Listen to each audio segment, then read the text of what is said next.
Jack movie అంటే ఎలా ఉంటుంది, దండం పెట్టాలి జాక్ మూవీకి, ఎంత బాగుంది సినిమా మాత్రం. ఒక హ్యాట్రిక్ మూవీ అని చెప్పొచ్చు. ఈ బొమ్మరిల్లు భాస్కర్ గారికి ముందుగా హ్యాట్సాప్ చెప్పొచ్చు.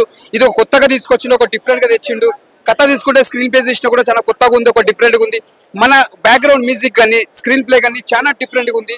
అంటే మీరు ఎలా అనుకుంటున్నారు సినిమా కోసం? అయితే చాలా బాగుంది అనిపించింది. అంటే ఏం నచ్చింది సినిమాలో? చాలా మంది సినిమాలో అంత ఏం లేదు అనిపిస్తుంది, కానీ లాస్ట్ చూసుకుంటే దోలార్తో దొరుకుతుంది మెసేజ్ అని నాకు ఒక మెసేజ్ అర్థం.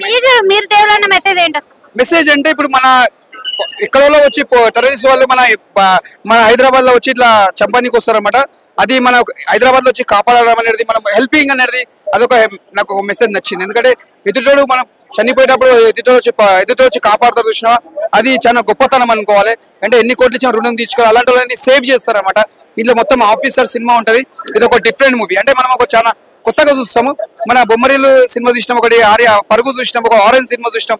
అలాంటి సినిమాలు కాకుండా అదొక లవ్ స్టోరీ తీసుకొచ్చిన డైరెక్టర్ గారు. ఇదొకటి ఒక యాక్షన్ మూవీ లెక్క. అంటే మనం ప్రతి సినిమా చూసినా బోర్ అయిపోతుంది. అన్ని ఆల్రెడీ చూసినాం. ఒక డిజిటల్ చూసినాం, కామెడీ సెకండ్ పార్ట్ కామెడీ చూసినాం.